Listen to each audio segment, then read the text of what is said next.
Voilà, alors l'enregistrement est lancé. Donc bonjour, bienvenue à tout le monde. Là, je vois que les personnes continuent à arriver. Alors, il nous fait très plaisir pour ce 3e séminaire qui est organisé par le chantier Pouvoir, Soins, Santé, chantier dans le cadre du RECEF. Donc, il nous fait très plaisir d'accueillir Jennifer Philogène et Maxime Baudouin aujourd'hui, voilà, pour nous parler des enjeux de discrimination systémique dans le système de santé et de services sociaux. Alors, dans un premier temps, on va écouter Maxime Baudouin, qui est coordonnateur au secteur action sociopolitique de l'Alliance du personnel professionnel et technique de la santé et des services sociaux.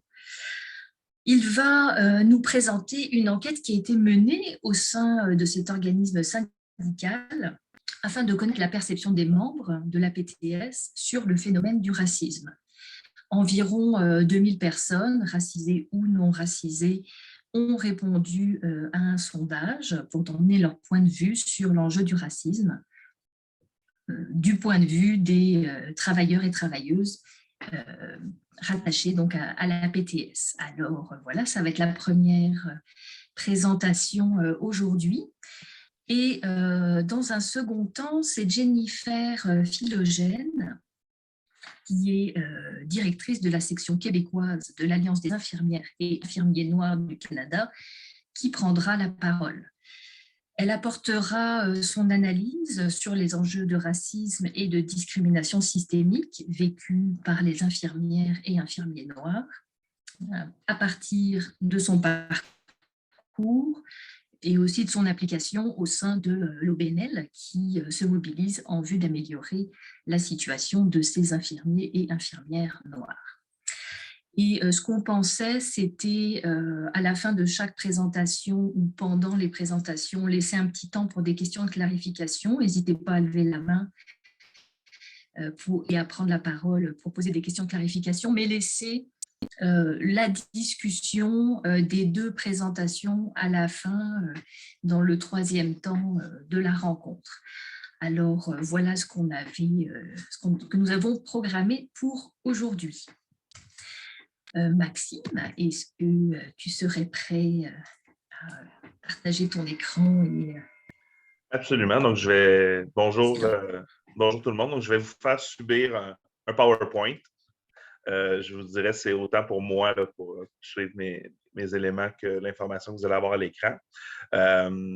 Puis, sur ce, je vais me lancer. Donc, en premier lieu, la PTS. Donc, on est un syndicat. Le nom complet, c'est l'Alliance du personnel professionnel et technique de la santé et des services sociaux. Donc, pour vous donner un portrait général, c'est la catégorie 4 en santé. Donc, on représente plus de 100 types d'emplois. On parle des psychologues, des travailleurs sociaux, ergo, physio, tech de labo, éducateurs en centre jeunesse.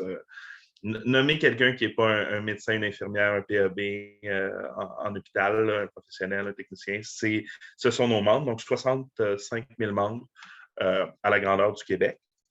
Et on a, dans les dernières années, mis en place un comité de diversité culturelle parce que, bien évidemment, l'ensemble des discriminations, du harcèlement, ce sont des enjeux importants dans le milieu du travail et les discriminations liées au racisme systémique, on veut travailler là-dessus, ça fait partie de nos valeurs. Et ce comité-là, dans ses premières actions, qu'on a mis en place, c'est donc de faire un sondage pour connaître la réalité de nos membres sur ce sujet. Ce que je vous présente ici, ça a déjà été présenté à notre comité et en conseil général à tous nos membres. Puis je vous dirais, on a eu un très bon retour, on était très heureux.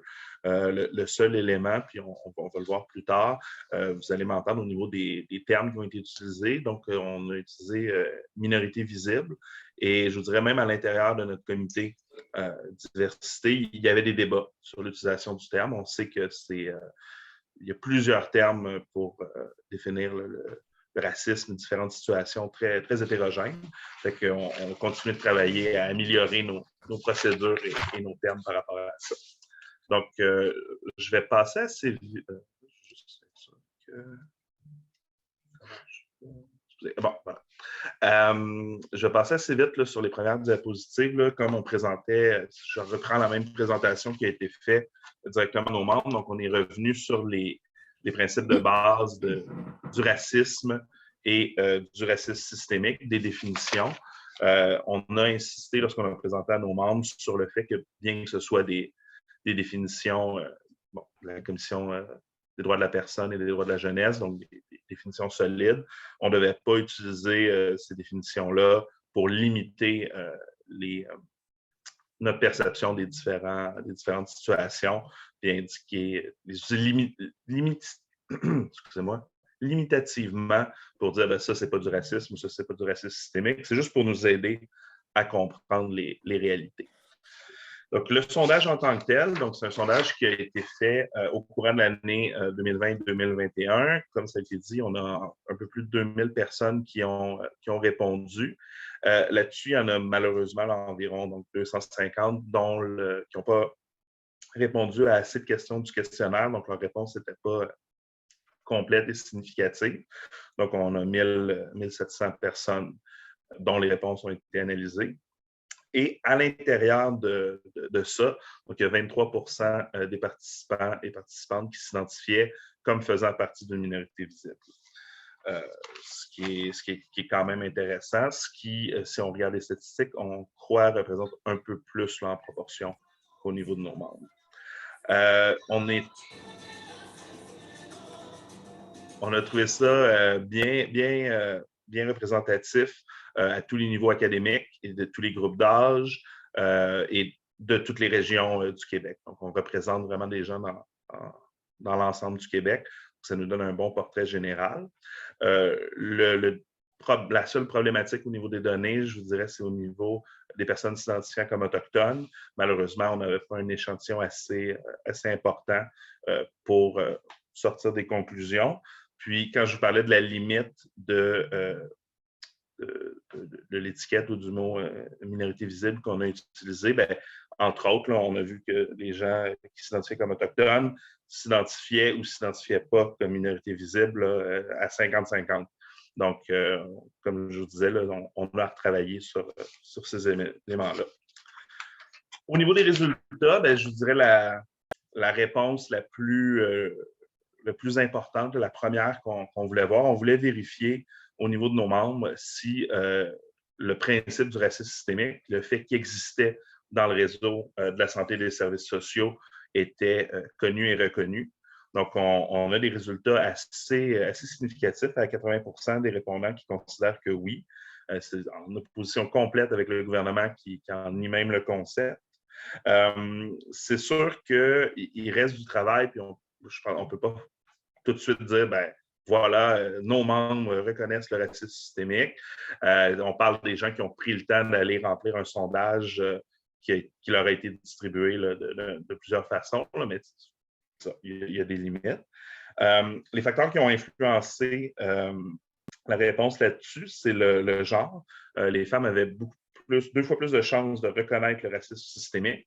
On n'a pas d'hypothèse solide, mais est-ce qu'on pourrait voir que comme elles sont possiblement aussi victimes de sexisme, il y a des choses qui se recoupent et donc la perception est plus grande. Évidemment, les gens qui s'identifiaient à une minorité visible voyaient plus le racisme systémique dans le réseau, le reconnaissaient plus, 2,5 fois plus. Et on peut dire peut-être que c'est encourageant au niveau de l'âge. Les plus jeunes le reconnaissaient plus aussi. Donc, dans l'évolution, on peut penser que ça va aller, si on travaille là-dessus, en augmentant pour reconnaître cette problématique-là, pour pouvoir agir. Lorsqu'on va dans le plus direct, donc quand on demande aux gens si le racisme est un problème dans leur milieu de travail directement, là, par contre, on a un certain revirement. Donc, la plupart de nos membres indiquent qu'il n'y a pas de racisme ou le racisme, ce n'est pas un problème dans leur milieu de travail immédiat. C'est sûr que lorsqu'on reprend le détail de ça, les gens s'identifiant en tant que minorité visible répondent oui en majorité. 4,44 fois plus de chances de répondre oui. Donc, on peut croire là, que les gens qui répondent non, il y a beaucoup de gens ne s'identifiant pas comme minorité visible, qui ne voient pas le racisme qui est pourtant présent. c'est pas un gros saut de réflexion de le faire. Encore une fois, l'âge est un facteur qui influence. Donc, les plus jeunes ont 50, donc 18-34 ans, ont 50 plus de chances de percevoir du racisme dans leur milieu. Et l'autre facteur qui influence, c'est la région de provenance des répondants. Donc, les gens hors de la région de Montréal ont 45 moins de chances de dire qu'il y a du racisme dans leur milieu de travail. Dans les questions subséquentes du sondage, on voit quelques pistes de réflexion là-dessus. Donc, on a demandé aux gens de justifier ou en fait d'expliquer pourquoi, selon eux, donc ceux qui répondaient qu'il n'y avait pas de racisme que le racisme n'était pas un problème dans leur milieu de travail. Donc, la majorité indiquait que c'est parce que les gens étaient respectueux. Il n'y a pas de problème parce que les gens sont respectueux, ce qui est une bonne chose si effectivement les gens le sont, mais qu'on pensait que ça pouvait assez facilement être un point aveugle, justement, des gens qui indiquaient que ce n'était pas un problème, des gens ne s'identifiant pas comme une minorité visible parce qu'ils ne le voyaient pas. L'autre choix de réponse qui était donné, qui a été quand même qui nous est revenu assez souvent, donc qui était qu'il y avait peu ou pas de personnes racisées dans leur milieu de travail. Là, c'est sûr que ça amène à la question, donc Montréal et des régions du Québec, c'est un des facteurs qui explique qu'à l'extérieur de Montréal, il y a eu plus de réponses comme quoi le racisme n'était pas un problème.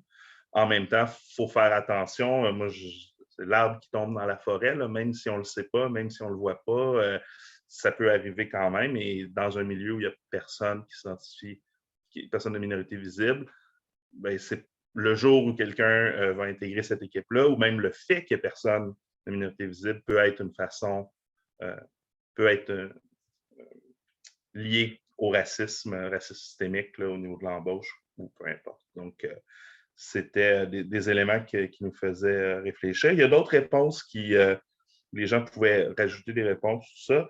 Donc, à l'inverse, des gens qui disaient qu'il n'y avait pas beaucoup de gens racisés, il y a des gens qui nous disaient, ben non, nous, c'est très multiculturel, la conscientisation est là, ce l'est.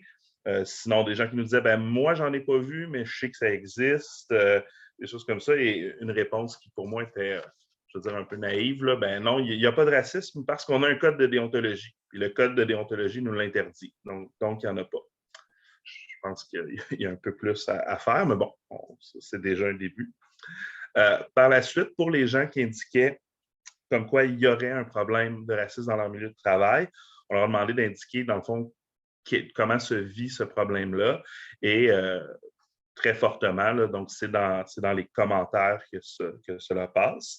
Et par la suite, ben, l'inaction et de la discrimination au niveau des tâches différenciées. En général, avec les commentaires là, qui n'étaient pas quantifiés, là, mais que les gens pouvaient ajouter, ça passe vraiment, ce qu'on nous indique, c'est que c'est beaucoup subtil dans l'attitude, dans les comportements. Alors, il y a des choses plus confrontantes, là, comme le refus par des patients d'être servis par des gens de minorité visible, des stéréotypes, des blagues, évidemment, qui n'en sont pas, là, mais on comprend des gens qui essaient de passer des choses par l'humour. Une des réponses aussi qui est intéressante, c'est au niveau des outils de travail. Comme je disais, on a des éducateurs, travailleurs sociaux qui travaillent en enfance. Donc, les jouets, les outils de travail pédagogiques ou de jeu avec les enfants, souvent, il y avait un manque de représentation au niveau de ces outils-là. Donc, c'est des choses qui n'étaient pas dans nos choix, mais qui nous sont amenées, qui ont été très, très intéressantes à avoir comme information. Par la suite, donc, si les gens avaient été témoins ou victimes, qui en étaient les victimes? Et donc, majoritairement, on peut voir que c'est des collègues, donc les gens voyaient leurs collègues être victimes. Ça passe aussi donc, par les personnes usagères, par eux-mêmes, qu'on pourrait rentrer dans collègues, donc dans nos membres. Les cadres semblent moins affectés.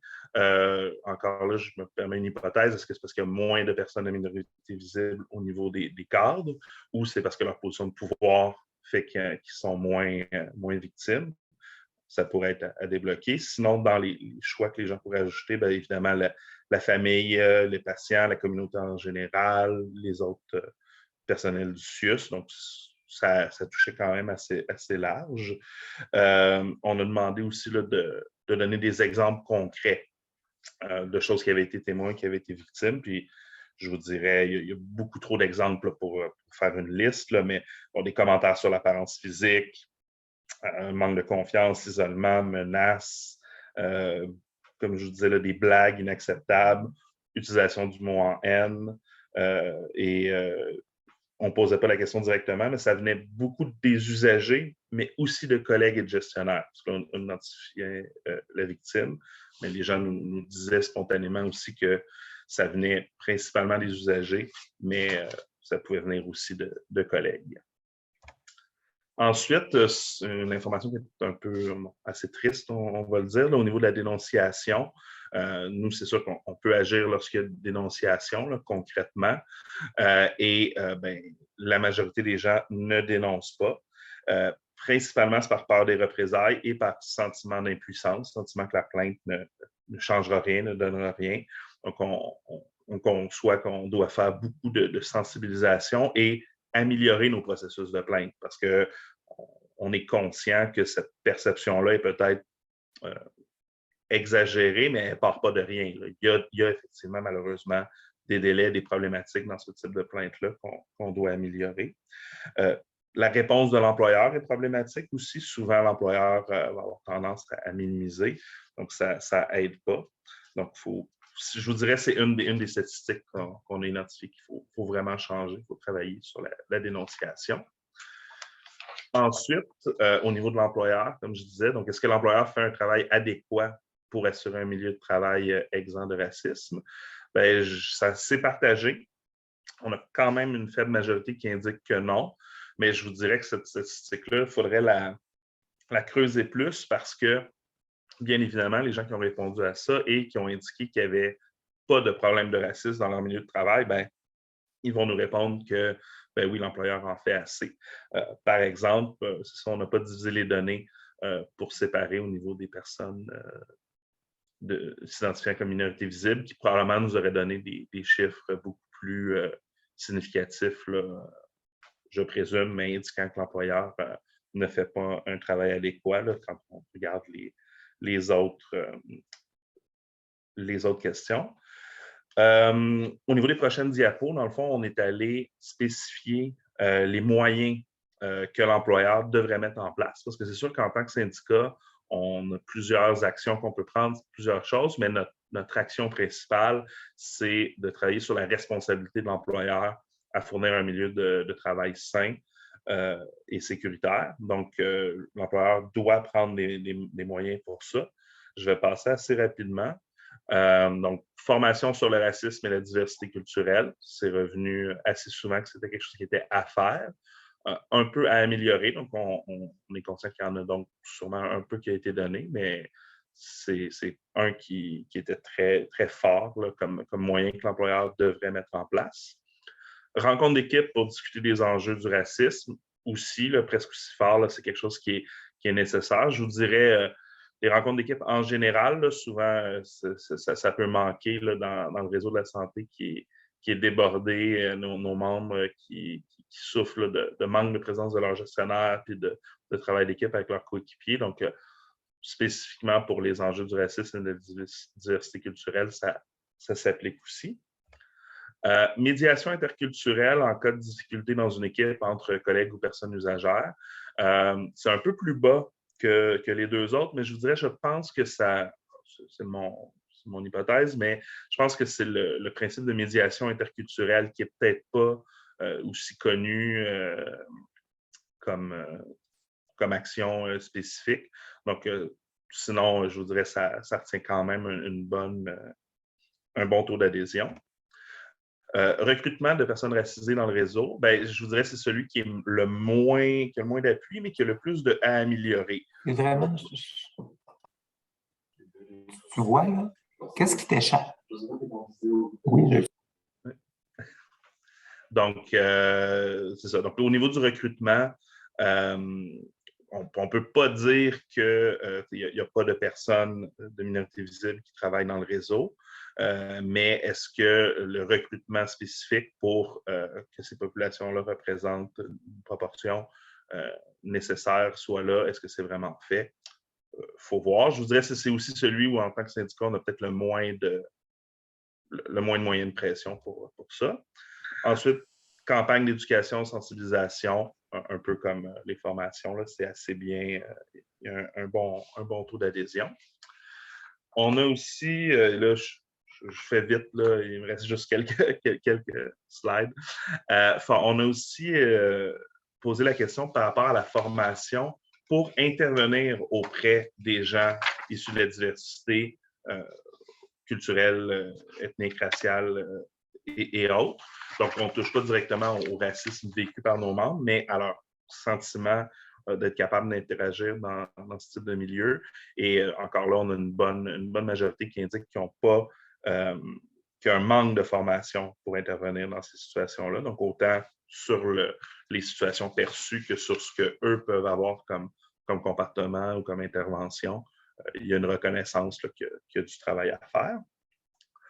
Par la suite, je vais passer très vite, là, mais on a posé des questions au sein de notre organisation. Est-ce que les gens se sentaient représentés? Est-ce qu'il y avait des problématiques? Donc, on a du travail à faire pour que les gens connaissent leurs représentants. C'est ça qui nous a été ramené parce que les gens ne pouvaient pas vraiment se prononcer sur la diversité au sein de la PTS. Donc, travail de visibilité. Et donc, pour conclure, on avait beaucoup de questions ouvertes, de possibilités de donner des suggestions quant à ce que la PTS pouvait faire quant au racisme dans leur milieu de travail. Donc, certaines personnes nous disaient bah, c'est un devoir de l'employeur, c'est pas à vous de faire ça. Disons qu'on s'arrêtera là. Sensibilisation, affiches, communication de rappel, c'est des choses sur lesquelles on peut travailler. Fournir les outils, donc des gens même qui savoir quel formulaire de plainte ou des procédures, c'est des choses qu'on pouvait travailler. Formation qui revenait dans les suggestions. Le recrutement. Le recrutement au sein de la santé et des services sociaux, mais au sein de la PTS aussi. Ça nous a été souligné. Puis effectivement, je pense qu'il y a un travail à faire au sein de notre organisation au niveau du recrutement. On ne peut pas juste blâmer le réseau de la santé. Former des personnes spécifiquement pour intervenir dans les situations de racisme, donc à l'interne, d'avoir des gens formés qui peuvent intervenir, aller vers les gens pour créer le lien, pour briser la peur de porter plainte et avoir une plus grande protection pour ceux qui portent plainte. Comme on disait, le manque de dénonciation, c'est un point principal. Analyser notre convention, qui est notre outil principal avec un regard interculturel, et créer un comité spécifique. Mais ça, on était très heureux que ça ressorte dans les suggestions, parce que c'est effectivement une des actions qu'on venait de faire pour mettre ça de l'avant. Donc, c'était d'appoint. Définitivement, c'était ce qu'on faisait. Donc, en conclusion, on est très heureux de voir que nos membres perçoivent le racisme systémique dans le réseau, le reconnaissent. Comme je vous disais, on parle d'une statistique de gens qui ont volontairement rempli un questionnaire sur le racisme. Je pense qu'on peut indiquer que quand même c'est le cas, donc que nos membres le perçoivent et qu'on peut continuer de travailler là-dessus. Qu'il y a beaucoup de travail à faire en appui à la dénonciation et aux plaintes, qu'on a beaucoup de pain sur la planche, là, autant au niveau du comité qu'au niveau de la PTS en tant que tel. Donc, c'était ça. J'espère que j'étais dans mes temps, que tout était beau. Je voudrais juste faire quelques petits remerciements à Elisabeth sur ses côtés, que je remplace pendant son congé de maternité. C'est elle qui a débuté le projet, le questionnaire, tout ça. Donc, je vous présente un très beau travail qui a été fait, mais ce n'est pas du tout à fait moi. Aussi, Cindy Dubois, étudiante au doctorat en statistique, qui a fait l'analyse statistique vraiment solide des résultats qui me permettent d'avoir l'air tout à fait professionnel en vous présentant ça, alors que je n'aurais pas fait ces statistiques-là par moi-même. Et je finirai en disant que ça fait partie de nos positions au niveau de nos statuts, mais on veut le faire vivre. La PTS ne tolère pas de racisme, de discrimination, d'harcèlement envers ses membres, mais non plus de la part de ses membres. Donc, on veut vraiment travailler dans les deux sens sur cet enjeu-là, pour des milieux de travail, mais des milieux de soins qui soient sains pour tous. C'est cela. Merci beaucoup, Maxime, pour cette présentation très claire, puis évidemment très pertinente. Je ne sais pas s'il y a des questions de clarification qui souhaiteraient être posées dès à présent. Oui, alors il y a Sadjo. Merci beaucoup pour votre présentation et puis merci encore à vous d'organiser ce genre de conférence parce que j'ai déjà participé à la précédente qui était aussi bien. Et j'avais une question qui était surtout liée au code déontologique parce que j'ai fait une analyse aussi des codes déontologiques des infirmières de l'Ontario et du Québec. Et j'avais retrouvé seulement qu'il y avait la signification, le terme sans distinction de race. Mais j'ai essayé de montrer comment est-ce qu'on pouvait produire des codes déontologiques antiracistes plutôt. Est-ce que vous pensez que c'est suffisant de préciser seulement sans distinction de race ou il faudrait aller plus en profondeur pour produire un document qui est vraiment antiraciste et puis qui prône vraiment une pratique du soin beaucoup plus, beaucoup plus efficace là. Merci.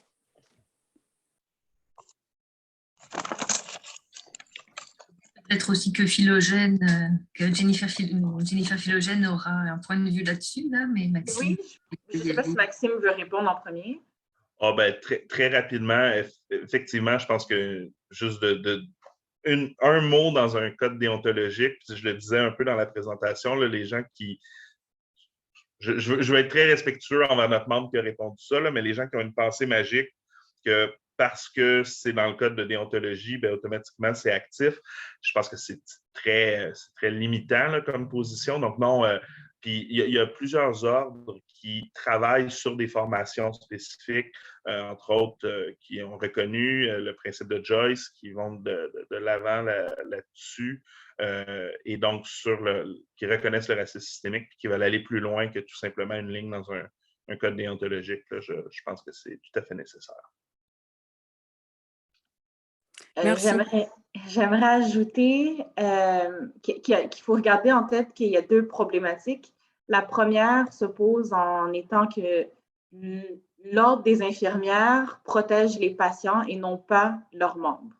Donc, c'est déjà une problématique. Donc, dans le milieu du travail, il pourrait Exactement. Ne pas avoir de problématique envers les patients, ce qui n'est pas le cas. C'est quelque chose qu'on voit fréquemment, mais les membres, malheureusement, ne sont pas protégés, ne sont pas à l'abri de tous les préjudices qui peuvent se poser. Effectivement, il y a l'OIQ, l'Ordre des infirmières et infirmiers du Québec, qui a reconnu le principe de Joyce. D'ailleurs, l'Alliance des infirmiers et infirmières noirs du Canada, on a eu une rencontre avec eux pour justement essayer de propulser certaines problématiques que nous avons remarquées dans le système de santé, bien entendu, beaucoup plus avec la perspective du patient parce que c'est la défense du patient, mais en même temps, en ayant une meilleure perspective de ce qui se passe auprès des patients, ça permet aux gens d'être un peu plus éclairés et d'être un peu plus conscients de ce qu'ils disent aussi à leurs collègues. Donc, je crois que ça peut permettre d'avoir justement un deux poids, deux mesures dans ces situations-ci.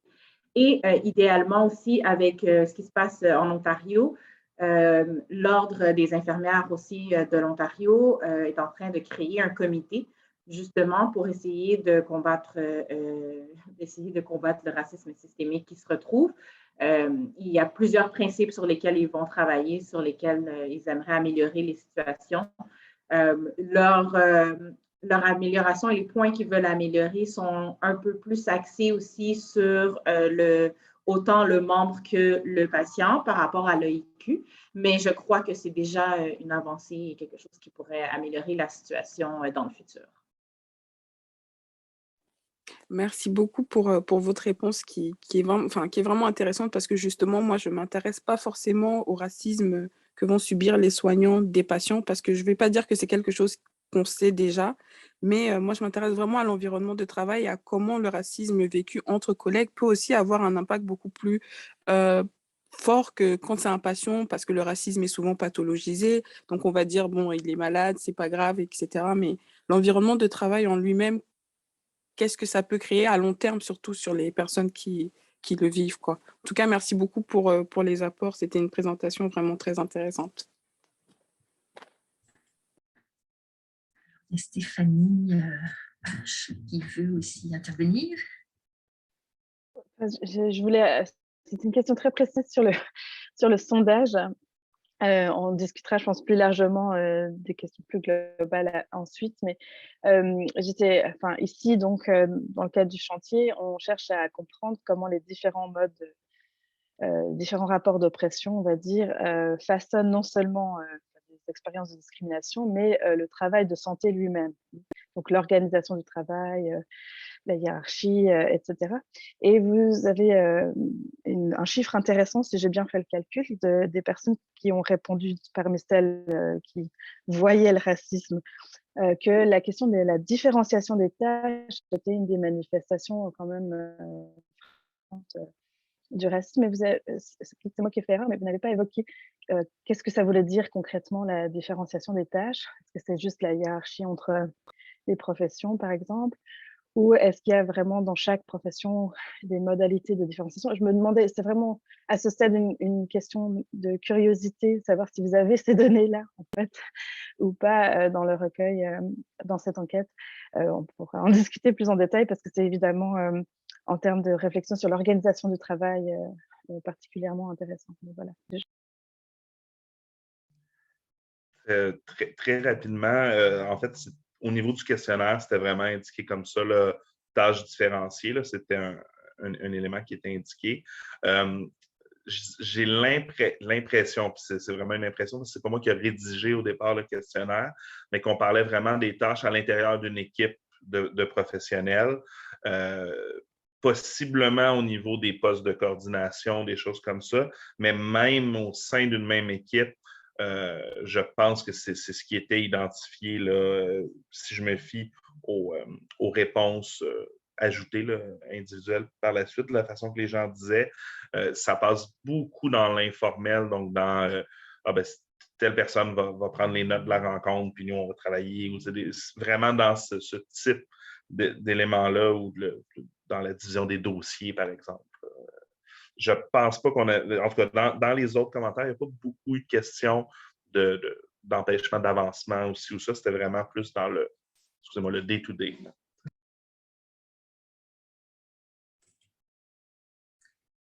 D'accord. Alors, sachant qu'il reste aussi un temps de discussion là à la fin des deux présentations, on va donner la parole à Jennifer Philogène pour la deuxième présentation.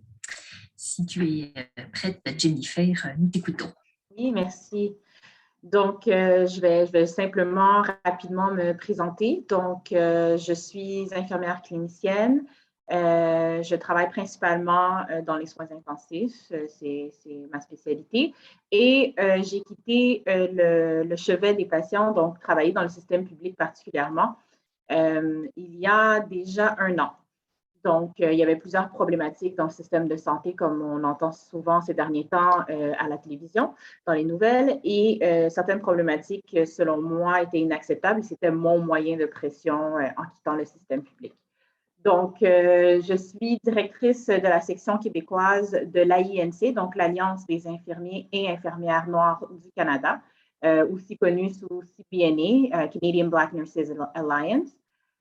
Qui est né en juillet 2020, suite à ce qui s'est passé aux États-Unis avec la situation de Floyd. Il y a la fondatrice qui a décidé de partir justement son action. Ça faisait plusieurs années qu'elle désirait tout simplement faire un mouvement justement pour soutenir les infirmières et infirmiers noirs partout au pays.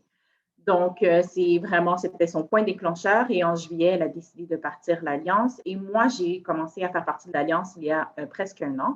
Donc, je représente vraiment la partie québécoise au Canada.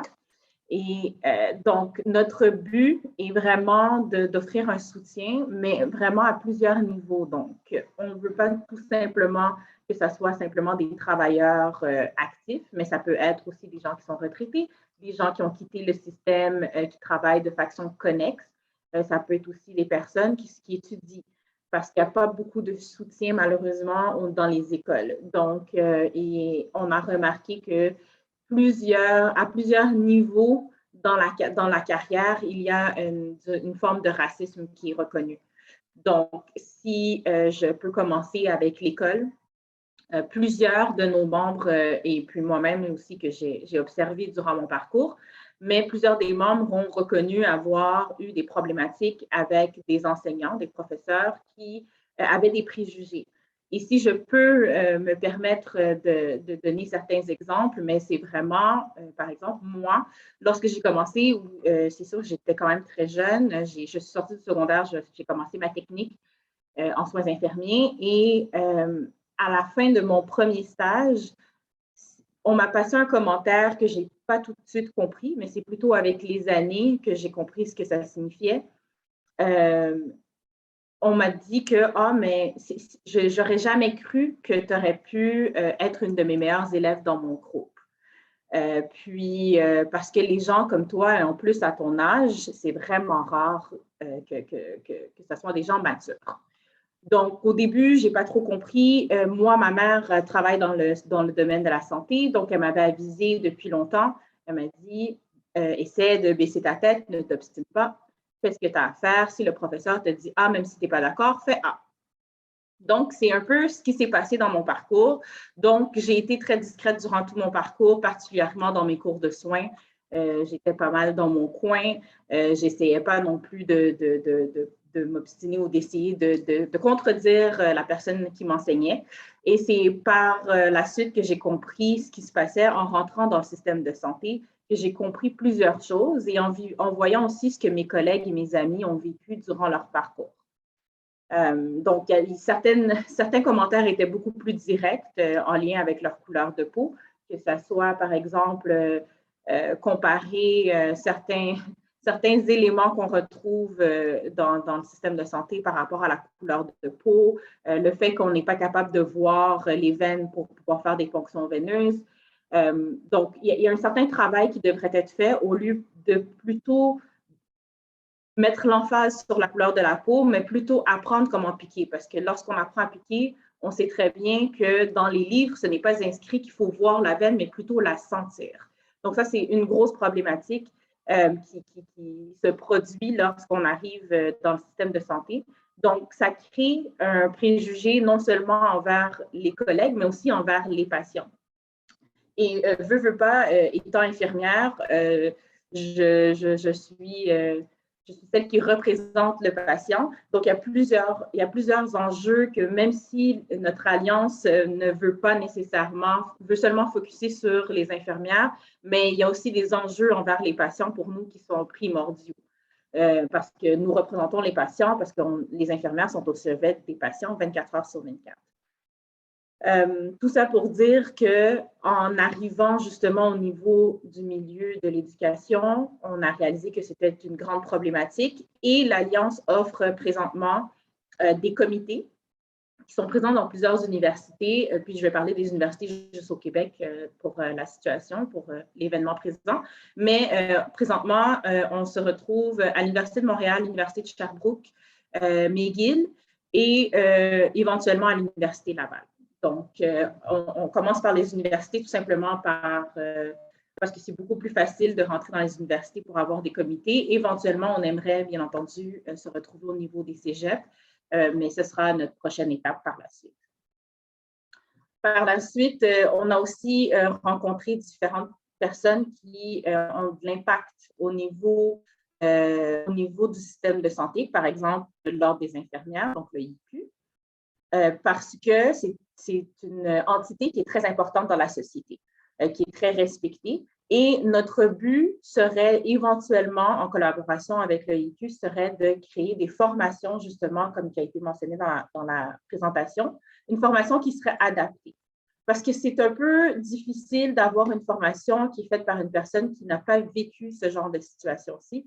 Donc, il est important d'avoir des gens qui connaissent ce que c'est le racisme et le racisme systémique et d'être capable de l'enseigner aux autres.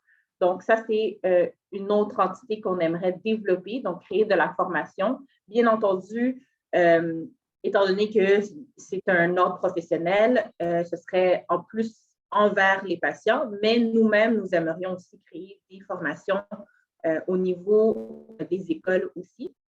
Donc, il y a dernièrement une activité qui a été faite en Colombie-Britannique à l'Université de Victoria dans le programme de bac en sciences infirmières. Et il y a un chercheur qui a décidé d'appliquer tout simplement un questionnaire à plusieurs étudiants en sciences infirmières pour savoir s'ils reconnaissaient qu'il y avait une problématique de racisme systémique. Et à plusieurs étapes durant cet atelier, la première étape étant de poser la question si le racisme systémique était présent. Et la deuxième étape était de démontrer ce qu'était le racisme et quel genre de racisme pouvait être vécu. Parce que qu'on le veuille ou pas, il y a parfois du racisme qui est un peu plus silencieux, donc des micro-agressions. Donc, Maxime a mentionné que certaines personnes ont dit qu'il n'y a pas de racisme parce que le milieu de travail est respectueux. Malheureusement, une phrase peut sonner respectueuse sans l'être. Donc, certaines personnes n'auront pas réalisé que la phrase a un sous-entendu. Donc, tout comme moi quand j'étais au cégep lors de mon premier stage. Donc, c'est à ce moment-là que les gens ne se rendent pas compte de ce qui se passe avec les microagressions. Et les microagressions passent par tous les standards de beauté, donc les cheveux, la peau, ça passe aussi par les coutumes, la nourriture. Donc, il y a parfois dans les milieux de travail, on se fait poser beaucoup de questions et souvent, on va se faire dire, mais j'essaie juste de comprendre, mais c'est un peu difficile de se faire toujours demander et questionner constamment par rapport à nos coutumes, nos cheveux, notre peau, parce que ce n'est pas quelque chose qui est représenté dans la société, ce qui est difficile à comprendre par d'autres personnes qui ne connaissent pas la communauté. Donc, l'idéal, ce serait justement d'avoir une représentation de ces microagressions, puis par la suite de faire justement une activité qui permet d'essayer de reconnaître ces microagressions à travers des activités. Puis, on a parlé à ce chercheur-ci qui nous a mentionné que les étudiants ont réalisé qu'effectivement, ils ne savaient pas qu'il y avait du racisme systémique et quel genre de microagression pouvait être retrouvé dans la vie de tous les jours, que ce soit envers le patient ou envers ses collègues. Ensuite, la grosse situation qui se retrouve, c'est le manque de représentation. On passe du patient jusqu'à toutes les entités dans l'hôpital allant vers le cadre. Donc, si on commence, par exemple, envers les patients, donc, dernièrement, justement, c'était la fin de semaine dernière, je travaillais et puis on a découvert, selon une étude qui est sortie en février 2022, qu'il y a une difficulté à capter certains éléments lorsqu'on prend le taux de saturation du doigt avec le capteur et que le capteur a de la difficulté à traverser la peau de couleur. Donc, plus la personne est foncée, plus le capteur peut avoir de la difficulté à faire la lecture du taux de saturation dans le sang. Donc, ça, ce sont des choses qui, le capteur existe depuis des années et malheureusement, c'est seulement aujourd'hui, puis c'est suite à la pandémie qu'il y a eu une réalisation qu'il y a un problème de capteur envers les communautés de couleur. Donc, ça, c'est une chose, c'est vraiment, lors des études, il y a un problème de représentation. On va souvent avoir une personne blanche mesurant 75 kilos, 1,75 m, mais malheureusement, la communauté, la société, pardon, est beaucoup plus diversifiée que ça. Donc, ce serait important d'impliquer les gens de couleur dans les études parce que, justement, ce genre de situations-là peuvent mener à la mort d'un patient. Ensuite, si on parle aussi au niveau des hôpitaux, c'est sûr que moi, je viens de la région de Montréal. Je ne pense pas qu'il y ait un grave problème, en fait, au niveau du recrutement. J'ai toujours travaillé principalement dans des hôpitaux multiethniques dans la région de Montréal, mais ça ne veut pas dire qu'il n'y avait pas de problématique en termes de micro-agressions. Donc, si on regarde, parfois, ça peut être certains supérieurs qui peuvent être un peu plus agressifs sur certaines réglementations du département de soins. Donc, appliquer beaucoup plus sévèrement envers les gens de couleur versus les gens qui ne le sont pas. Donc, ça crée un environnement qui est très hostile et ce qui ramène les gens racisés un peu plus ensemble, en groupe, et souvent, ce qui est peu apprécié dans les milieux de travail parce que ces gens-là s'isolent en groupe ensemble et donnent la perception de ne pas vouloir s'intégrer à l'équipe de soins. Ce qui n'est pas nécessairement le cas, mais plutôt que certaines actions ont été posées et ont amené un certain comportement par la suite. Et les gens ne se sentent pas nécessairement en sécurité ou à l'aise de dénoncer la situation. Certaines personnes ont essayé de dénoncer et se sont fait suspendre. Donc, ce n'est pas des choses assez agréables à vivre. Donc, en général, les gens évitent de dénoncer pour cette raison très spécifique. Donc, il faudrait vraiment effectivement avoir un système qui permet aux gens d'être capables de dénoncer, puis que ça soit vraiment anonyme, parce que sinon, on se retrouve dans des situations où les gens finissent par quitter leur emploi, puis essayer de trouver un emploi ailleurs. Puis après ça, c'est d'essayer de justifier pourquoi on a quitté l'emploi, parce qu'on ne veut pas mentionner la situation qui s'est produite avec l'employeur dans l'emploi précédent. Puis, en ce qui concerne les cadres, j'ai fait partie d'un panel ça fait déjà un an et demi.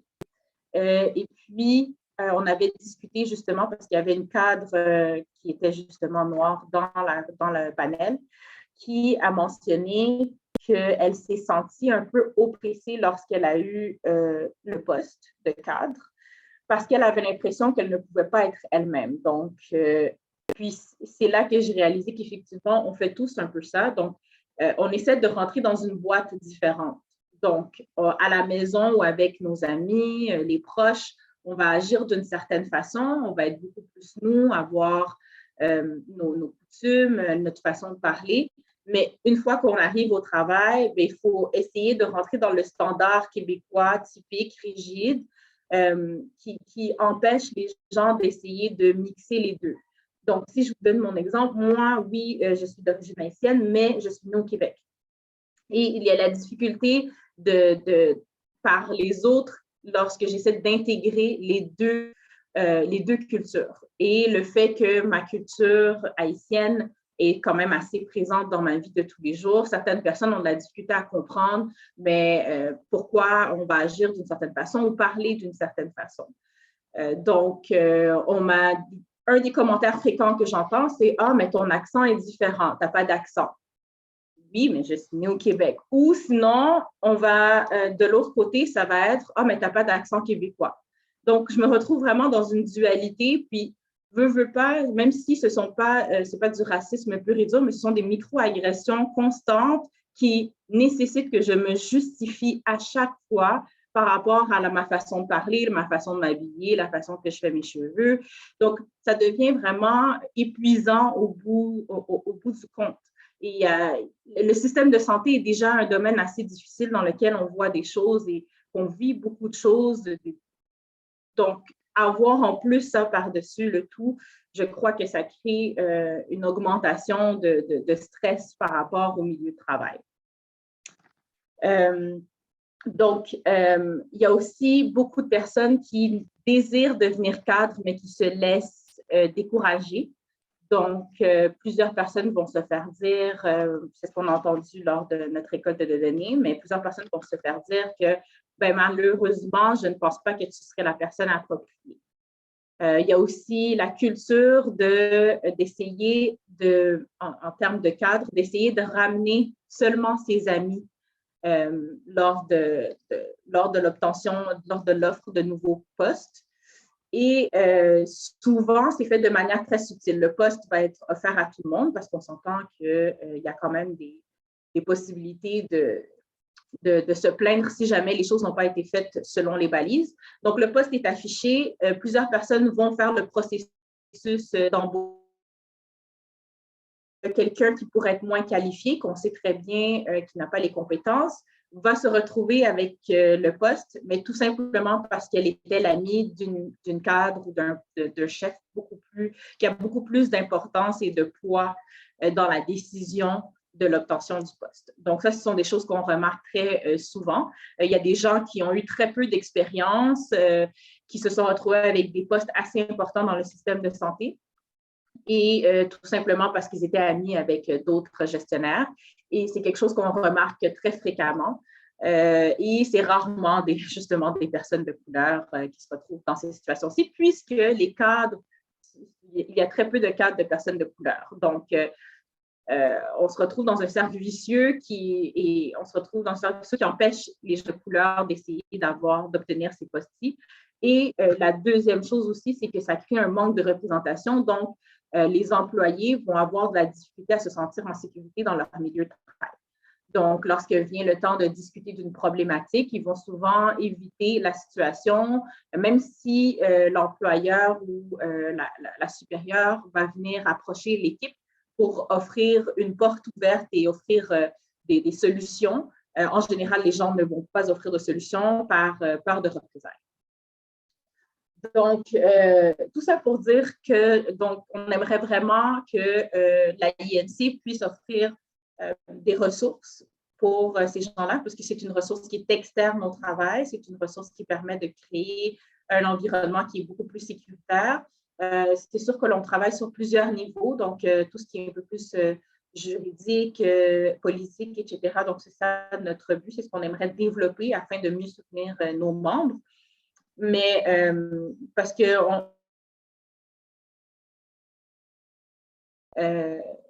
qui arrivera dans les prochaines années, mais d'action qui sera faite par la part du gouvernement, ni même de la part de l'employeur.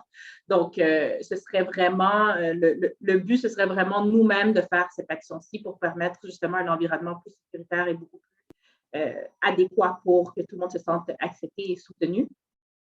Puis, particulièrement parce que c'est un domaine où on se retrouve avec une dualité.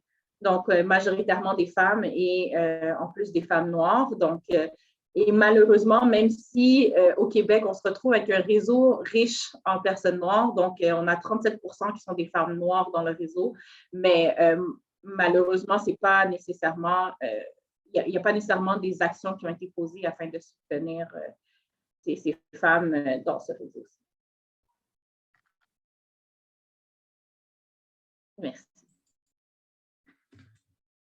Merci beaucoup pour cette présentation, là encore très claire et très pertinente. Alors,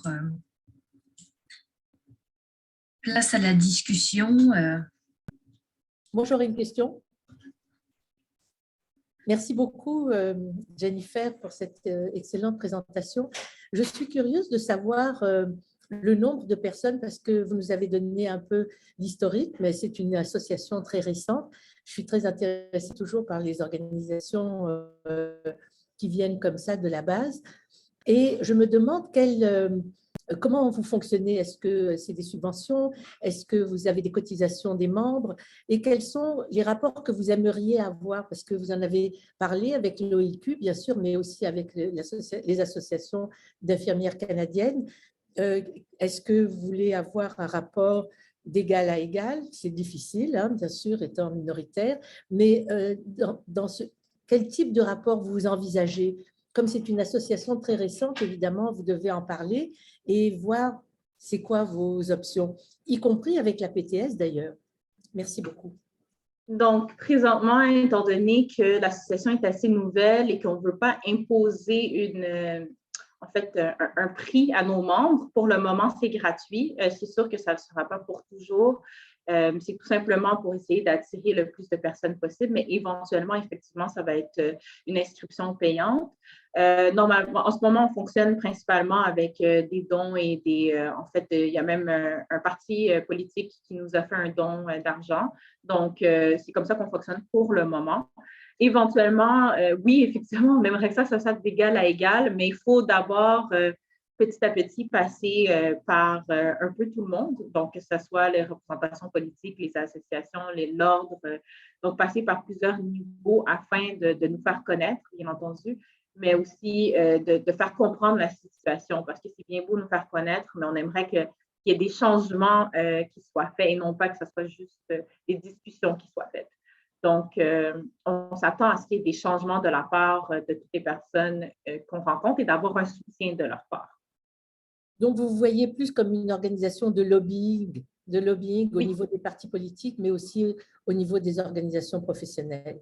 Exactement. OK.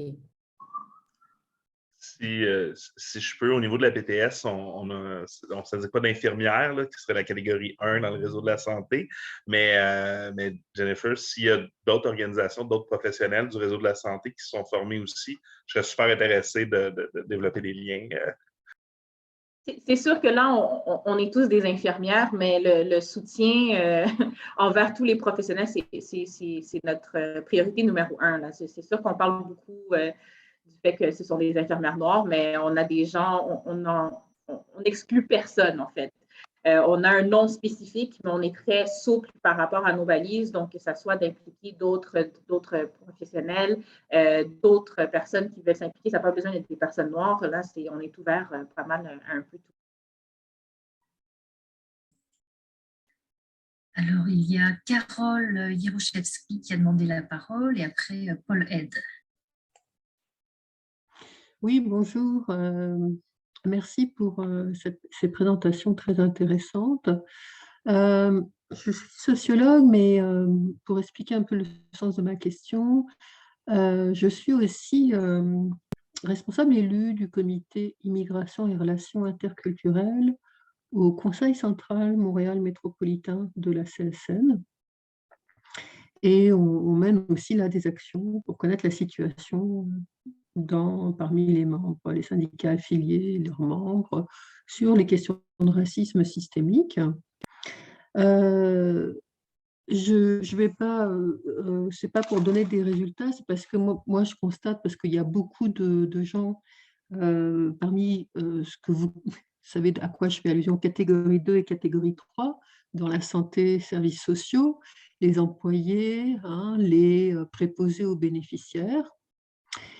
Et on retrouve les mêmes enjeux, en fait, à ce niveau-là, si vous voulez, qui se doublent aussi de rapports de classe, c'est-à-dire qu'on assiste aussi au fait que quand il y a des qualifications supérieures, on profite de la situation et on en profite d'autant plus quand il s'agit d'une personne racisée qu'on a en face de nous. J'emploie le terme personne racisée plutôt que minorité visible parce qu'on a eu aussi ces débats-là et qu'on a choisi d'adopter ce terme qui est le plus répandu aujourd'hui pour désigner le processus du racisme, en fait, que c'est le racisme qui crée, entre guillemets, la race, puisque les races n'existent pas. Donc, on fait référence à ça quand on parle de personnes racisées. Donc, ma question, elle était plutôt aussi sur les rapprochements qu'il peut y avoir entre les catégories professionnelles au sein de la santé, qui me semble être un enjeu important. Et puis, je soulignerai en outre que ce qu'on constate au niveau de la santé, là, ce que je viens de très rapidement brosser, c'est des choses qu'on peut retrouver dans d'autres milieux de travail, entre des gens qualifiés et non qualifiés, l'attitude des employeurs, la question des usagers, clients, etc. Donc, d'où l'importance, le caractère, entre guillemets, exemplaire, à bon escient ou peut-être pas justement selon ce qui est fait, de ce qui peut se passer dans la santé et les services sociaux, dans la manière de s'atteler à cette question. Donc, vous voyez, c'est une question sur, en fait, si je résumais pour vous, j'ai essayé de brosser, c'est est-ce que vous en discutez, vous, au niveau des professionnels et des infirmiers, et infirmières plutôt d'ailleurs, parce que c'est majoritairement des femmes. Comment vous voyez ça? C'est un peu mes questions à l'heure actuelle sur cela, qui demanderaient peut-être à dépasser les cloisonnements syndicaux de ce point de vue-là, mais ça, je ne vais pas rentrer là-dedans, ce n'est pas l'objet ici, etc. Mais je vais vous laisser faire. Voilà. Oui, vas-y, Maxime. Non, vas-y, commence. Si je peux me lancer, en fait, moi, je vais rentrer là-dedans. Oui, il y a du travail intersyndical à faire, définitivement. Entre autres, là, j'étais allé au Conseil central, là, il y a eu la présentation d'une conférence, justement, puis en intersyndical, j'étais venu voir qu'est-ce qu'on pouvait apprendre. Du point de vue je dirais, de notre sondage ou de la recherche, c'est sûr qu'il y a des éléments qui sont spécifiques aux différentes catégories d'emploi. Par exemple, puis c'était un peu reflété dans ce que vous disiez, au niveau de la PTS, encore là, je suis très, très général parce que je n'ai pas été capable de trouver les statistiques exactes, mais on est probablement là où il y a le moins de personnes racisées représentées. Alors qu'on sait qu'il y a certains types d'emplois, catégories d'emploi, préposés aux bénéficiaires ou autres, où il y a beaucoup plus de présence de gens, de personnes racisées. Donc, pour nous, le travail de représentation, d'accès aux professions même, parce qu'on parle de la discrimination, du racisme qui peut avoir eu lieu dans le parcours scolaire, dans la société en général, avec le phénomène de classe, tout ça. Il y a du travail ensemble qu'on peut faire, je dirais, de façon plus formelle sur les règles pour pousser l'employeur. Puis après ça, nous, je pense qu'on doit aller plus loin à cause de nos types d'emplois, justement, sur ce qui se passe avant l'arrivée dans le marché du travail. Puis on a des initiatives en ce moment envers les ordres professionnels, justement, pour pousser la reconnaissance. J'ai dit, là, il y a des ordres professionnels qui ont reconnu le racisme systémique, qui veulent aller dans ce sens-là. Il y en a d'autres que non. Fait qu'on va aller les sensibiliser, je vais dire ça comme ça. Fait que oui pour l'intersyndicale, mais il y a aussi des enjeux spécifiques qu'on doit travailler. Juste une question de complément, parce que l'un de vous a évoqué le fait que c'était difficile d'agir sur l'employeur. Or, dans la santé et services sociaux, il y a les programmes d'accès à l'égalité en emploi qui, normalement, doivent permettre d'agir. Est-ce que vous les connaissez? Qu'est-ce que vous en pensez? C'était le complément aussi à ma question, parce qu'on peut en plus toucher tout le monde dans ce cadre-là. Moi, personnellement, je vais mentionner que ce n'est pas quelque chose dont on parle dans le milieu de santé. Donc, les gens ne sont pas au courant que ça existe. Et souvent, si on vient pour faire une plainte, la plainte n'aboutit nulle part.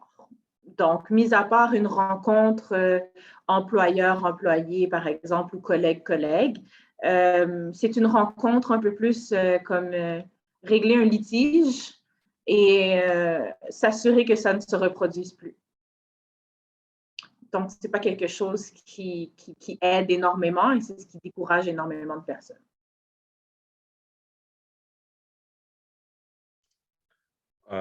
Un peu dans le même sens, là, au niveau de l'accès à l'égalité en emploi, tout ça. Au niveau des statistiques, j'ai eu beaucoup de difficultés à trouver des statistiques spécifiques par profession, par type d'emploi. C'est difficile de le voir. Là, géographiquement, c'est très bien divisé dans les rapports, mais en tout cas, c'est pas ma force, cette recherche-là, mais on travaille là-dessus. Pour ce qui est des plaintes, je fais du pouce sur ce que Jennifer disait. Le manque de résultats démotive énormément nos membres, entre autres. Puis, je vous dirais même, les commentaires qu'on avait, c'est souvent, le supérieur immédiat va être très empathique, va le prendre, mais dès qu'on monte un peu, là, puis que ça devient, entre guillemets, plus grave, puis que ça remonte, mais souvent, c'est là que c'est minimisé. Et je pense que ça a été très bien dit, là. Alors, on veut régler le cas, que ça ne se reproduise plus, mais il n'y a pas d'analyse plus profonde ou de réflexion, là, malheureusement, puis on doit travailler là-dessus. Il y a M. Aide et après, il y avait la question de Sonia Djelidi dans le chat et après de Catherine T pour les interventions à venir. Bonjour. D'abord, merci beaucoup pour les deux présentations très intéressantes. J'ai appris beaucoup de choses.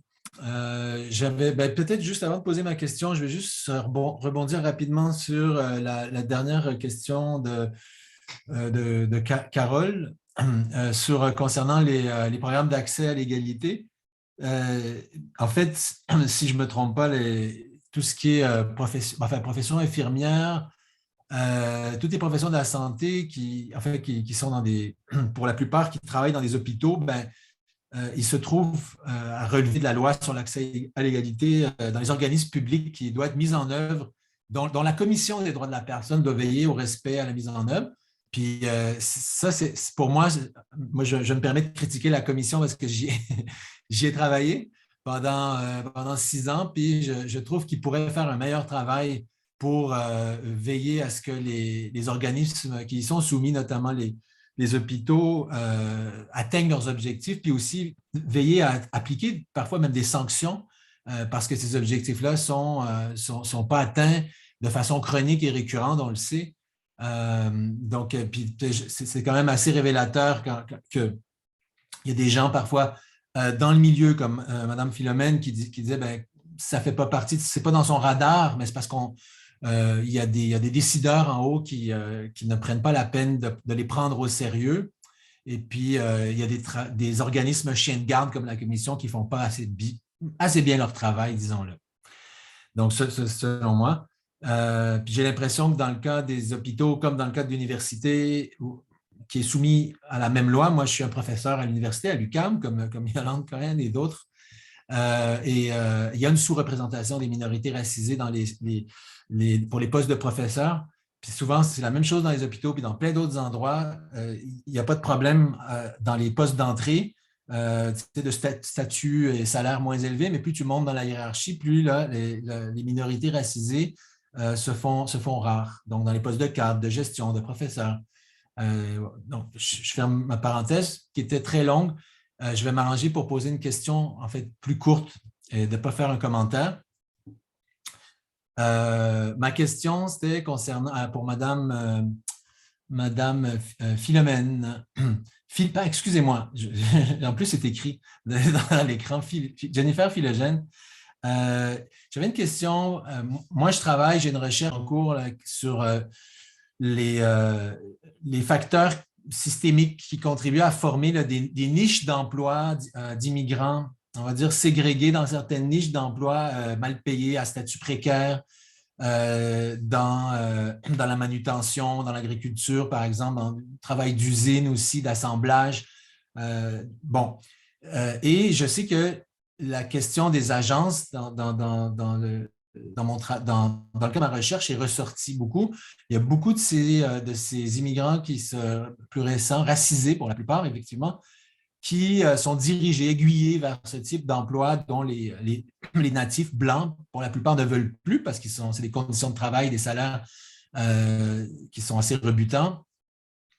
Et donc, il y a une surconcentration des minorités racisées dans ce type de boulot qui sont aiguillées par les agences. Et je connais mal, le système de santé ne fait pas partie donc, de mon étude, mais je sais qu'il y a beaucoup d'infirmières et de préposés aux bénéficiaires. Donc, une question aussi pour M. Maxime Baudouin, qui sont recrutés par des agences. Alors, je me trompe peut-être, puis vous me corrigerez. Là. Je voulais savoir est-ce que c'est une problématique qui vous concerne?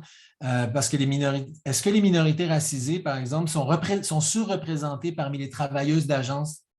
Et si oui, est-ce qu'il y a un régime de travail de 2 vitesses? Est-ce qu'il y a des enjeux dans le traitement, les conditions de travail, possibilité de promotion, dans l'accès à la stabilité aussi au travail qui se posent entre travailleurs d'agence et ceux qui ne le sont pas, qui ont les salariés permanents syndiqués.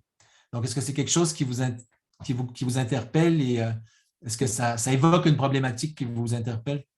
Oui, bien sûr. Je suis désolée, ma caméra m'a laissé tomber. Oui. Mais je vais laisser la pandémie de côté parce que c'est une autre problématique. Mais si je parle avant la pandémie, et j'ai des exemples très concrets parce qu'il y a énormément de travailleurs de la santé dans mon environnement et ce sont des immigrants là, qui sont venus il y a plusieurs années et des personnes racisées. Et il y a une situation dans laquelle on se retrouve où les gens ont souvent travaillé, mais en ayant 2 emplois. Donc, leur priorité est de nourrir leurs enfants, avoir un toit, offrir la meilleure éducation à leurs enfants. C'est leur priorité et non pas d'avoir un poste de cadre. Ça, c'est pour vraiment les gens qui viennent d'arriver, qui sont là depuis peu, bien entendu, qui sont venus ici à un âge qui dépasse 25 ans en général. Donc, si je vais avec cette perspective-ci, donc, beaucoup d'entre eux vont travailler autant dans le milieu public qu'avec une agence. Donc, ils vont se retrouver à faire souvent presque des 16 heures, 3-4 fois par semaine. Je dis ça parce que ma mère l'a fait quand j'étais beaucoup plus jeune. Elle a travaillé dans un hôpital en étant une infirmière pour l'agence, mais elle avait un poste syndiqué dans un CHSLD en même temps.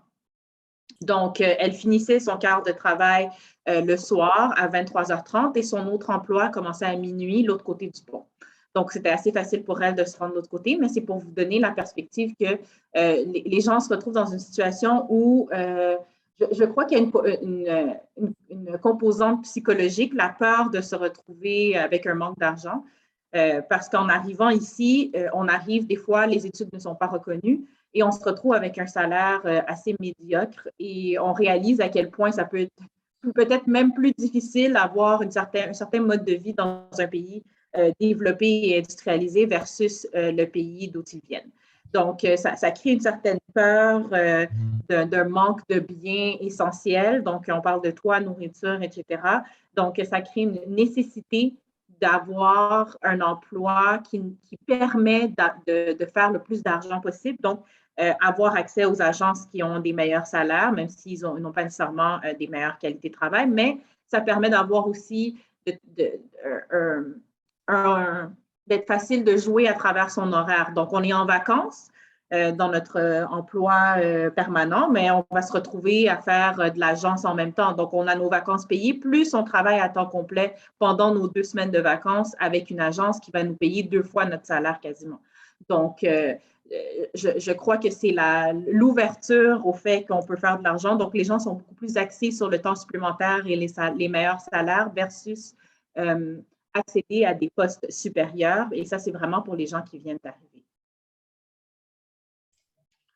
Oui, j'ajouterais pour les autres professionnels, c'est sûr que les infirmières, le développement de l'agence s'est fait beaucoup plus, mais dans les derniers temps, on le voit dans beaucoup d'autres professions du réseau de la santé. Par contre, il y a cette même différence-là où très peu de personnes, je crois, ou de ce que moi j'ai vu, là, puis sous toute réserve, j'ai des collègues qui ont plus travaillé là-dessus. C'est beaucoup de gens qui vont commencer dans le réseau et pour des salaires meilleurs au niveau des agences et plus de flexibilité, vont faire le saut partiellement ou complètement. Par contre, ça amène une grande précarisation. Donc, on perd là, des avantages sociaux, une stabilité, tout ça, mais beaucoup de gens le font après avoir évalué les deux, disons. Au niveau des professionnels, du moins, là, après ça, il y a tout le débat sur la pérennité d'un réseau public avec la multiplication des agences. Je n'entrerai pas de ce côté-là macro, mais disons, d'un point de vue individuel, ce qu'on voit, c'est des gens qui font le choix par la suite. Donc, je ne pense pas qu'il y aurait la même analyse qui pourrait être transférée. OK. Merci beaucoup. Alors, on a continué à parler du rôle des syndicats. Je ne sais pas si vous vouliez ajouter quelque chose à la question que soulevait Sonia Djelidi dans le chat. Quelle est votre analyse de la réponse des différents syndicats face à vos constats? Je ne sais pas si Maxime ou Jennifer, vous voulez en dire quelque chose de plus. Ben, je suis un peu mal placé, là. Je suis juge et partie, disons. Mais je pense que comme n'importe quelle grande organisation, il y a des délais. Je pense que sur le terrain, on a des gens qui voudraient qu'on travaille beaucoup plus vite pour régler les choses. On est des grosses organisations, on ne veut pas, donc il y a du temps, mais je pense qu'on va dans la bonne direction. J'espère que ça peut être reconnu, mais on est toujours ouvert à se faire pousser.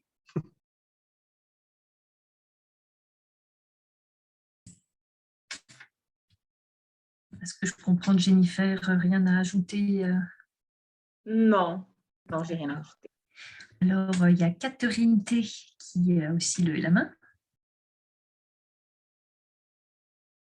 Oui, en fait, c'est un ajout et une question. mon ajout, c'est par rapport au programme d'intégration au travail. Ce que je voulais dire, c'est que oui, ces programmes-là, ça peut être bien. Par contre, j'ai l'impression que dans le cadre de ces programmes, on oublie souvent le maintien au travail. Donc, c'est bien d'avoir des personnes qui sont embauchées, des personnes de minorité visible ou des personnes en situation de handicap, etc. Mais il faut quand même pouvoir leur donner les conditions pour rester en emploi. Autrement, c'est plutôt de l'instrumentalisation qu'autre chose.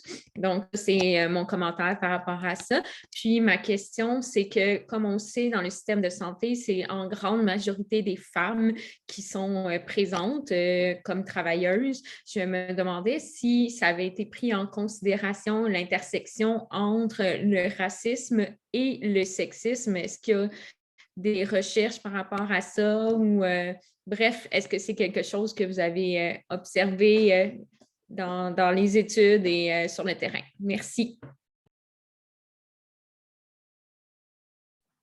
C'est sûr que je pense qu'il y a une problématique avec le fait qu'il y a l'acceptation du racisme n'est pas toujours facilement acceptée par tous. Donc, il n'y a pas énormément de recherches là-dessus. C'est sûr que de notre côté, avec l'Alliance, on aimerait faire des statistiques un peu plus poussées éventuellement. Mais il nous faudrait une équipe pour ça spécifiquement parce que en tant que, quand on est, par exemple, si je prends pour moi pour le Québec, en tant que directrice, je n'aurais pas vraiment le temps de faire ça au niveau micro. Mais c'est sûr que c'est quelque chose qui serait important à évaluer. Comme j'ai mentionné, on sait qu'il y a 37% qui sont des femmes noires dans le réseau de la santé, qui sont infirmières. On parle de 50% qui sont des Noirs dans le domaine de la santé au Québec. Donc, ça fait énormément beaucoup de monde, même si ce n'est pas ça qu'on représente nulle part, que ce soit dans les émissions de télé, que ce soit dans les affiches, ce n'est pas ça qui est représenté. Mais donc, c'est quelque chose qu'on aimerait, c'est sûr, beaucoup plus pousser. Oui, il y a une partie de sexisme qui est vécue, en plus du racisme par-dessus ça. Il y a aussi la perspective de comment on voit l'infirmière. Ça commence à changer, mais il y a la perspective de la société, comment l'infirmière est perçue. Donc, on perçoit souvent l'infirmière comme étant l'assistante du médecin. Le médecin est le patron de l'infirmière, ce qui n'est pas le cas. Il ne faut pas oublier que le médecin n'est même pas engagé par le système de santé, par le CIUS, tout comme l'infirmière l'est. Moi, si je ne suis pas d'accord avec une décision qu'un médecin fait, je suis désolée, je ne le ferai pas parce que c'est mon permis qui est en jeu, c'est mon nom, c'est ma carrière. Donc, il arrive puis il est important, je crois, de montrer à la société, mais aussi aux gens qui rentrent dans le domaine par peur de parler au médecin ou de réfuter ce que le médecin dit, mais il est important de leur démontrer que, oui, ce sont des hommes qui ont majoritairement une situation de pouvoir, particulièrement dans les hôpitaux. En général, les femmes médecins sont principalement des médecins de famille. Mais c'est important de mettre son pied à terre et d'être capable de dire non parce qu'on a encore la vieille mentalité un peu comme des sœurs qui travaillent et il y a le médecin et il faut tout faire tout ce que le médecin dit et on ne peut pas parler. Donc, souvent, il y a certains médecins qui sont, malheureusement, l'éducation est faite dans certaines écoles d'une façon que le médecin prend de l'ego et à la perspective de, les infirmières sont obligées de m'écouter, qui crée vraiment un environnement très hostile quand vient le temps d'essayer de dire non au médecin pour une raison X, par raison de sécurité ou peu importe. Donc, souvent, moi, ce que je dis, c'est ce que j'ai appris d'une façon assez belle lors de mon dernier stage au collégial, c'est que je n'étais pas à l'aise d'administrer un médicament pour un patient qui était semi-conscient et de la morphine particulièrement. Et le médecin m'a dit non, il n'y a aucun problème, ça ne va rien changer. Puis moi, je n'étais pas à l'aise, je suis allée voir mon enseignante. Et l'enseignante, le médecin a entendu l'enseignante en passant, puis elle a dit non, vous allez l'administrer. Puis elle a dit, vous irez l'administrer. Et depuis ce temps-là, j'ai réalisé à quel point il faut vraiment démontrer vraiment nos qualifications. On a des études, on a une tête, on a un cerveau, on est capable de juger ce qui se passe dans le milieu de santé. Donc, on a le droit de dire non, effectivement. Oui, de mon côté, où on a fait un sondage. On n'a pas fait de recensement de littérature avant. Au niveau des recherches là, sur les liens, je ne pourrais pas dire. Par contre, c'est sûr que nous, de notre côté, 86% de nos membres sont des femmes.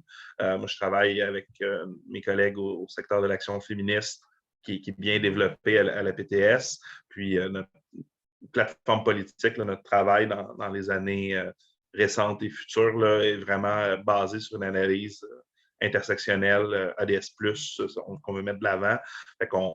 On va dans cette direction-là, mais je ne pourrais pas dire là, au niveau académique qu'est-ce qui a été analysé par rapport à ça.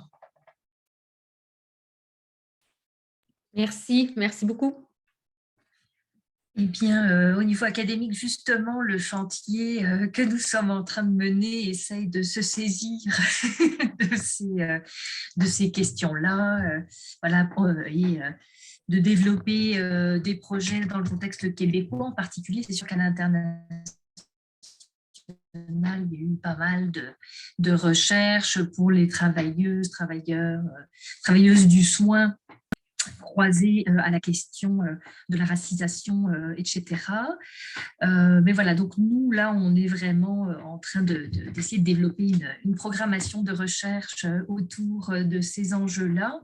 Et justement, ça tombe à pic comme question parce que voilà, en tant qu'équipe de recherche qui invite 2 personnes de terrain à développer leur analyse de la situation, moi, ça m'intéresse de vous entendre sur les thématiques de recherche qu'il vous semblerait pertinent de développer dans les prochains mois, les prochaines années.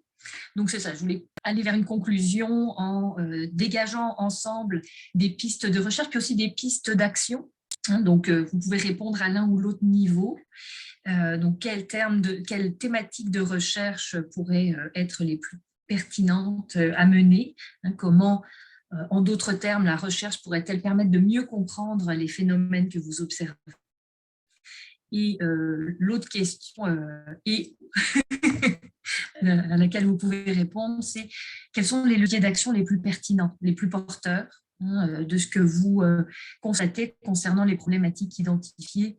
Si vous avez 2 ou 3 points particuliers que vous aimeriez souligner là, en termes d'action porteuse, voilà, ça permettrait aussi de conclure sur une note d'espoir pour la suite.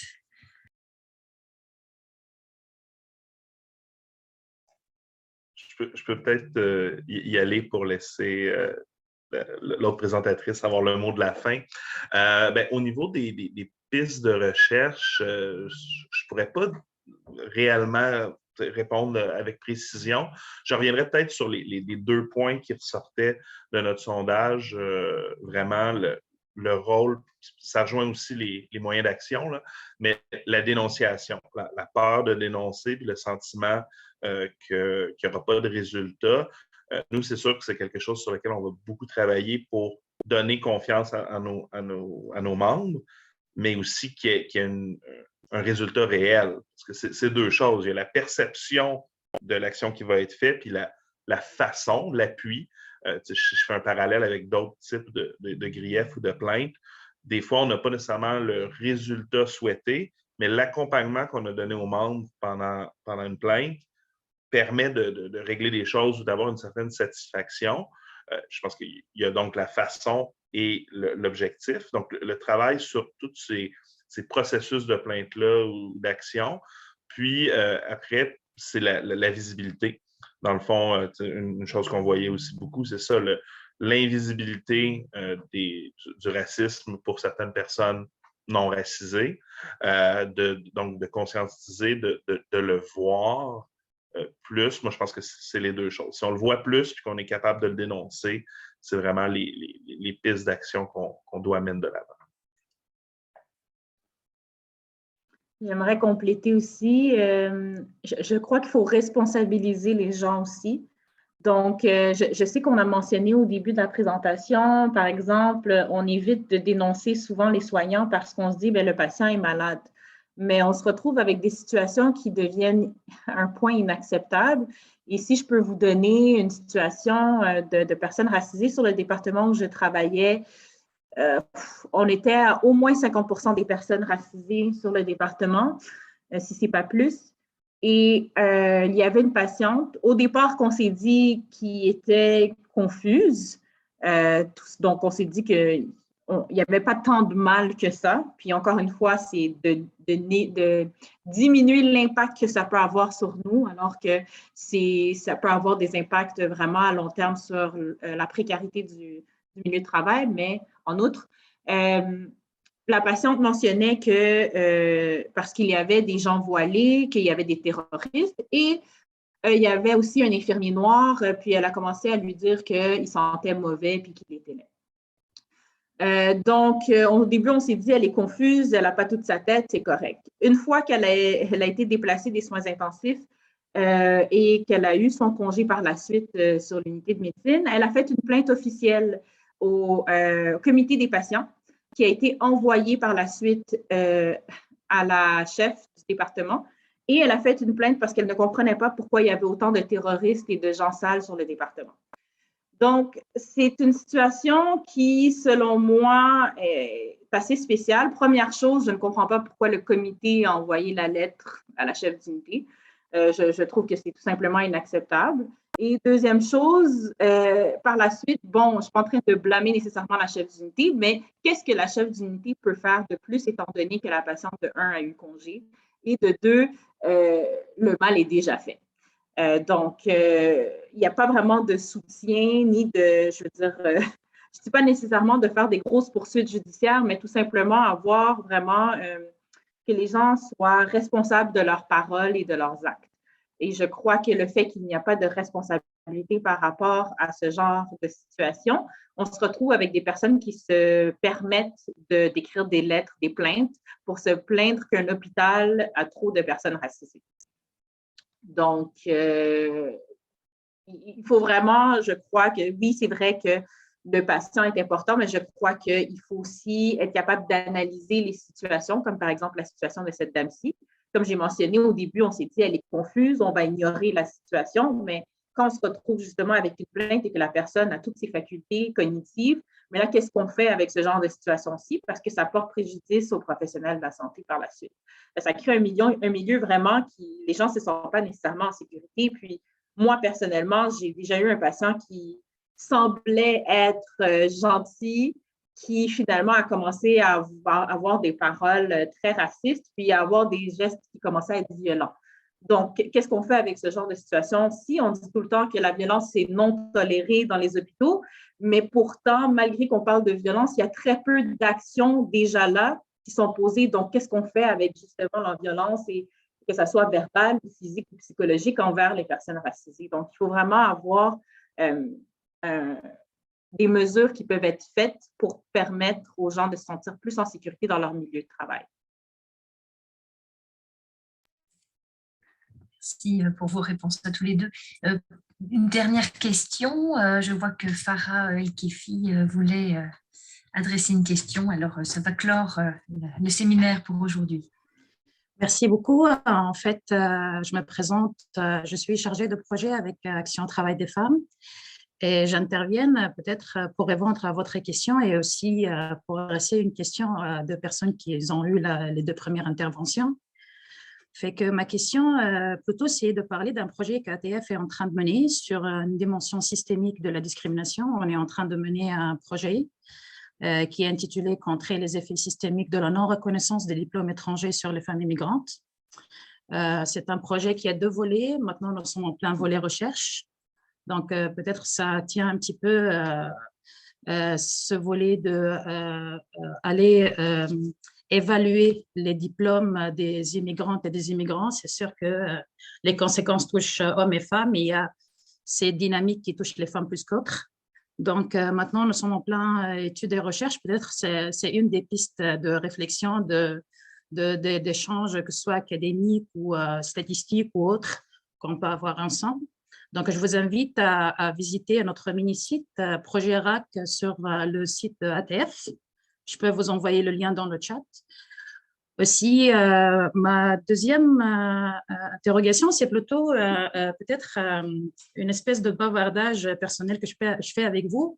Et par rapport à une annonce gouvernementale qui a été faite récemment, ça touche particulièrement les infirmières et les infirmiers. Donc, dans l'opération main-d'œuvre, il y a eu un programme qui est adressé aux infirmières. Donc, le fameux recrutement, on a besoin d'infirmières. On a mis un quota de 1000 infirmières à recruter.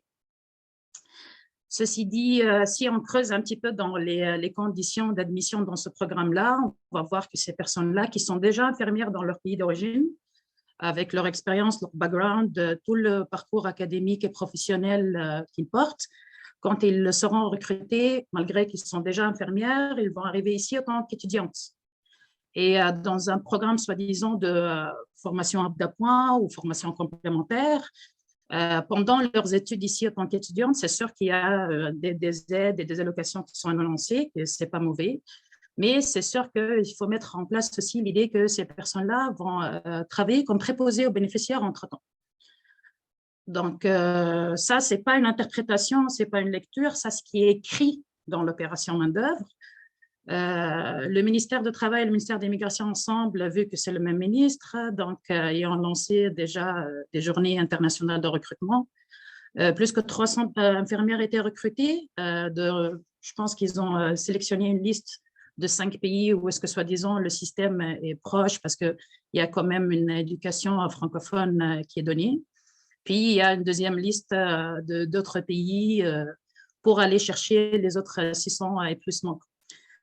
Donc là, j'aimerais bien entendre les représentants, que ce soit M. Maxime ou Jennifer, qui ont parlé au premier, par rapport à ce qu'ils pensent de ce recrutement d'infirmières qui seront préposées en attendant qu'ils complètent leur formation, sachant qu'ils ont déjà leur brevet et ils sont recrutés déjà comme infirmières. Et merci beaucoup. Il y a déjà une problématique, même avant la petite crise avec la crise sanitaire de professionnels de la santé. Il y a déjà une énorme problématique dans laquelle on se retrouve. Il y a de la difficulté au Québec de reconnaître les acquis. Il y a même, je me rappelle, lorsque j'écoutais la radio au début de la pandémie, on cherchait beaucoup de gens pour aider dans le système de santé, que ce soit au niveau des préposés, des aides de service ou peu importe, de plutôt se prononcer afin de pouvoir aider. Première chose, le site Internet, plusieurs personnes ont appliqué et ne se sont jamais fait appeler. Donc, ça, c'est une faille dans le système de santé. Deuxième chose, il y a aussi à la radio une personne qui a téléphoné et c'est un Français ou un Suisse, je ne me rappelle plus exactement, qui, techniquement, les acquis seraient reconnus tout de suite, mais que ça fait déjà plus de 3 ans qu'il attend afin d'avoir son permis. Donc, il travaille en ce moment, pendant le temps d'acceptation, il travaillait comme préposé.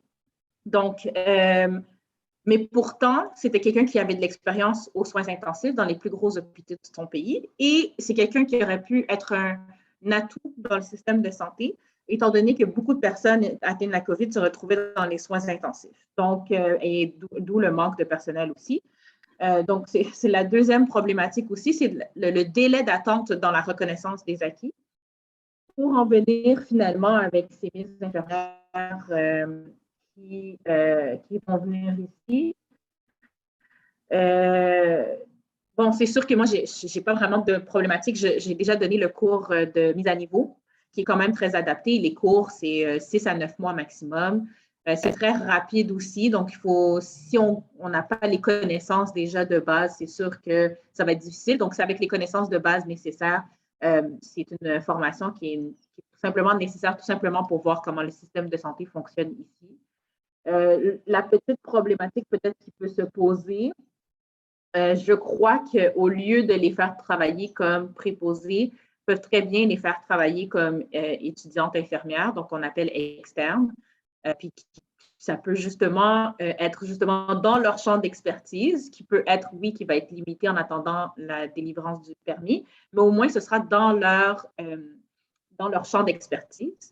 Et mon autre problématique, c'est que en ce moment, je ne suis pas sûre, je ne peux pas dire à 100%, mais je ne suis pas sûre qu'en ce moment, le gros problème vient du manque de préposés vu le projet qui a été mis en place au début de la pandémie. Donc, effectivement, ce serait beaucoup plus adapté de mettre des efforts et de mettre des gens venus d'ailleurs en étant des étudiants infirmiers et infirmières à la place d'être des préposés parce que moi, personnellement, je le sais, je connais beaucoup de personnes qui travaillent en CHSLD et il y a énormément de préposés.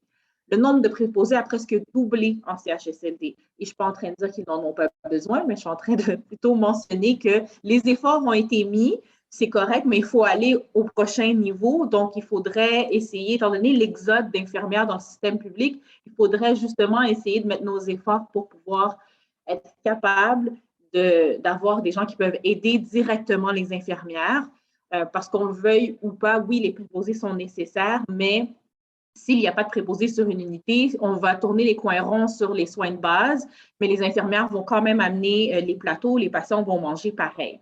Donc, puis comme je dis, c'est tout à fait pas pour diminuer la tâche, mais c'est juste que quand il manque d'infirmières, c'est du temps supplémentaire obligatoire, ou on augmente la charge de travail, ce qui augmente le risque lors du travail, le risque d'erreur. Donc, je crois que les efforts devraient être mis maintenant vers les infirmières et les infirmières auxiliaires afin de pouvoir aider et diminuer la charge. Même en ce moment, il y a encore des gens qui attendent d'avoir leur permis, qui sont au Québec déjà, mais pourtant, on n'accélère pas le processus d'obtention du permis, que je trouve en tout cas, je suis très outrée par rapport à cette situation-ci. Je ne comprends pas pourquoi ça prend autant de temps encore alors qu'on se plaint qu'il manque d'infirmières. Au lieu de mettre l'effort sur, on va essayer de se dépêcher pour essayer peut-être d'augmenter le nombre de personnes qui graduent, pourquoi pas s'occuper des gens qui sont déjà là, qui sont prêts à travailler maintenant, au lieu d'augmenter le nombre de personnes à la porte d'entrée vers l'école. Donc, c'est un petit peu mon point de vue sur le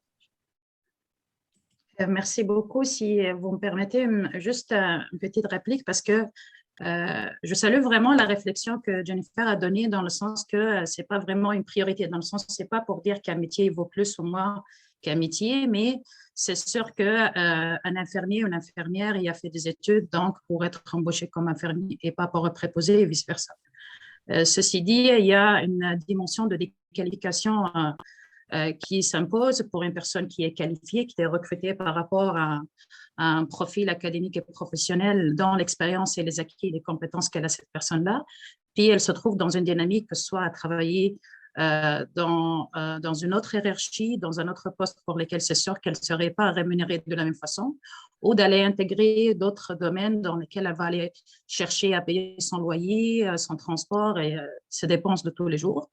Donc, on a parlé longtemps de la reconnaissance des acquis et des diplômes, juste pour mentionner qu'il y a un accord particulier avec la France, et donc à ne pas comparer aucunement avec les autres pays.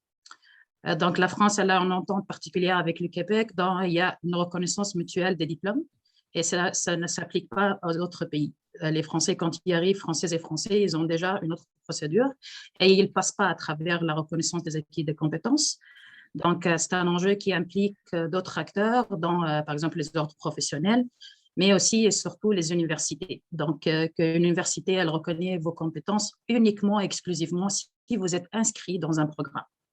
Donc, on ne parle pas de reconnaissance dans le sens qu'on va donner, par exemple, l'équivalence, comme ça se fait dans d'autres pays. Donc, juste à rectifier cette information-là et à rappeler que nous, donc, nous sommes en train de mener ce projet-là, nous sommes en train de faire une étude, et puis il y aura d'autres activités, il y aura quand même des pistes d'action, et je vous invite à visiter le site, et nous sommes très ouvertes à échanger avec vous et à planifier probablement des actions ensemble. Merci d'avoir amené ce point très important là, qui est aussi la dimension de l'intersection. Alors, il y a la racisation, le genre, mais aussi le statut migratoire, là, puis quand ça intersecte tout ça, si vous me passez le néologisme, bon, voilà, ça peut être effectivement des parcours de combattantes. Catherine, je ne sais pas si c'était une vieille main, comme on dit dans le nouveau jargon des réunions Zoom, ou si c'était une question complémentaire. Alors, ça semble être plutôt une vieille main.